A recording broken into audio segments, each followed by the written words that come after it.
नुबा ओंखार होननानै हाय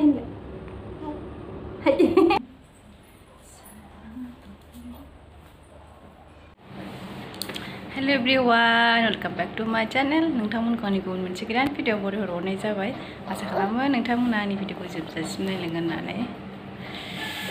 लोगोफोर आंना स्किना जि दाल जानानै दं नै मोखाङाव एखे सिथर जालाजोबनानै दं आरो माने उदैयाव एसे प्रब्लेम जानानै दं नालाय गेस जागासिनो बेनि थाखायनो मोखाङाव सिथर ओंखारदों बायदि मोनदों आरो आङो एक्चुअली आंनाव बांद्राय सिथर इदि जालाबाया आरो ओमफ्राय लोगोफोर दिनैथ' सानडे ओमफ्राय एग्जामबो दं खोमा दिनैहाय ग्रेड 4 ना मानि दिनै इन्टारनेटआबो जानाय नङा 4टासिम बन्द' मेसेज नुदों आरो आङो ओमफ्राय ब्लग बानायनो गोसो गैया मोनदोंमोन बानाय मोनदोंमोन ओमफ्राय सानबाय बानायनोसै होननानै आंना दाख्लैनो खेबसे मेलायाव मोनसे सानावहाय फुजा मन्दिर खुलुमहैथावथाव होननानै थांनायनि मोनसे ब्लग दंमोन आरो बिराद मोजांमोन ब्लगा ओमफ्राय आंना मबाइला रिसेट खालामजोबनांनानै सेस उरायजोब्बाय आरो खालामजोबनांनो माने बोरैबा साडेनलि जाजोबदों आरो बुस्थुआ हमनो हायाखै आं सिगांग्रो बेलेग मबाइलाव ट्रेन्सफार खालामनानै लानो हागौमोन आरो ओमफ्राय आं खालामस्लाबनो हायासै आरो मबाइला हें जाबाय थादोंमोन ना थुबाबो जाया ओमफ्राय डाइरेक्ट रिसेटआव थुनानै खालामफिननांबाय आरो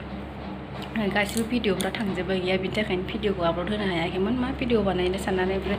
आं सानबाय दिनै एसे ब्लग बानायसै होननानै दिनै सान्दुंबो दुंदों बिराद खामानि ओमफ्राय जि सुगासिनो दाबो माखासे मेसिनाव सोनानै दोनदों ओमफ्राय माखासे आं सुखांबाय आरो आखाइजों बे सुइटार आरिफोरखौ नै जा बुरजा जि खननांगौबो दं दाख्लैफोर अखा हाबाय थादोंमोन ना जिफ्रा रानस्रांजोबाखैमोन थाबाय थादों एसे सिदोमनो ओमफ्राय दा रानस्रांजोब्बाय दा बेफोरखौ खनस्रांनांगौ आरो ओमफ्राय नै सासे मा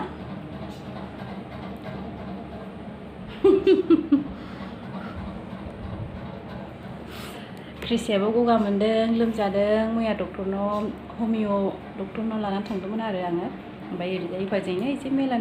बेरायनानै फैदों आरो ओमफ्राय आङो नायसै नोंथांमोननि दिनै मा शेयार खालामलांनो हायो बिदिबा अननानै नोंथांमोना सोरबाफोर आंनि चेनेलाव गोदान फैदोंबा चेनेलखौ साबस्क्राइब खालामनानै ला बेल आइकनखौ थुनानै ला जाहाथे आंनि गासिबो गोदान भिडिअनि नटिफिकेसना नोंथांमोननिसिम सहैयो आरो बिनोसै नायलांदो होमबा मा उन्दुनो ओंखारबाय नामा नोंलाय हा उन्दुनो ओंखारदो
बोरैबा आयना सिमोनांबाय थाबाय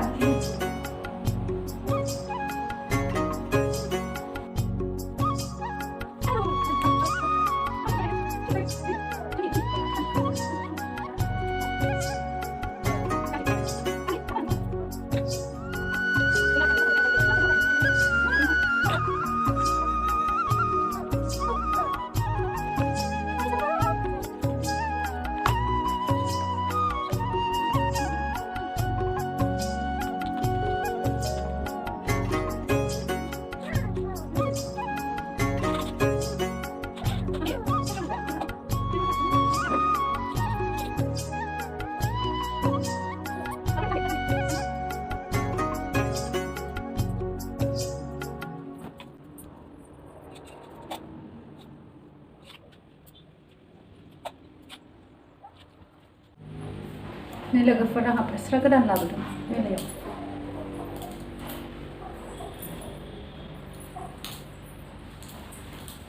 200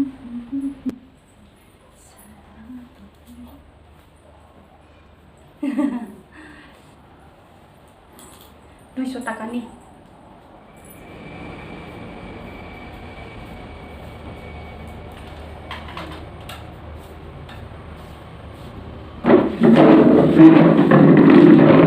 स्रां नुलायबाय खरस्रां माने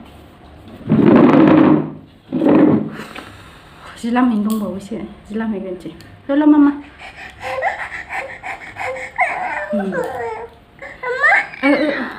ओइयाम्मा देनानै ह गुंग्राया छि फुवा जिजे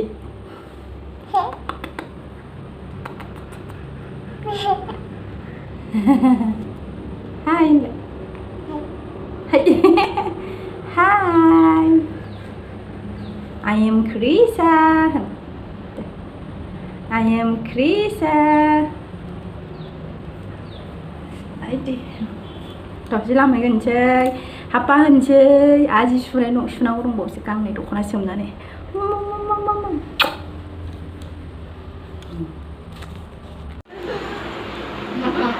जाखो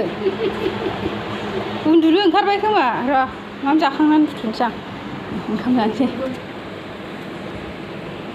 लावजों अमा बेदर गांखं एवनाय लोगोफोर दायो ओंखाम जाखांबाय बासन बर्तन सुखांबाय क्रिसानोबो मुलि दौखांबाय गगा मोननाय लोमजानायनि ओमफ्राय जि थिखोनांगौ दं बिराद बुरजा माखासे रानस्रांबाय बिनि सिगां आङो क्रिसाखौ फुथुग्रोनोसै आरो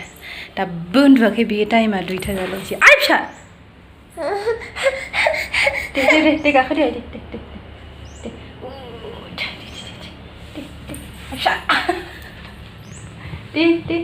दे go ahead go şuna de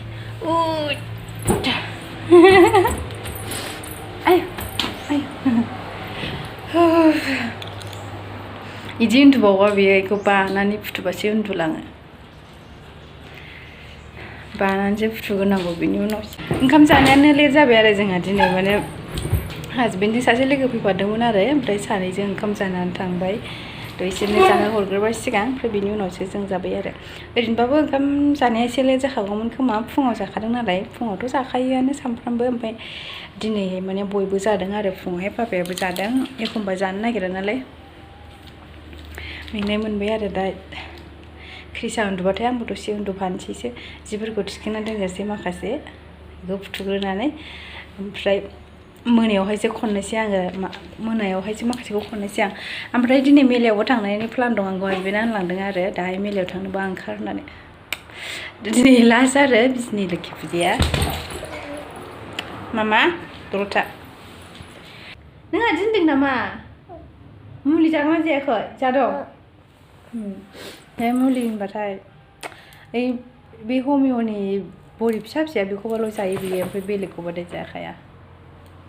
दाहाय लोगो मोनसिगोन होनबा लोगोफोर बाय बाय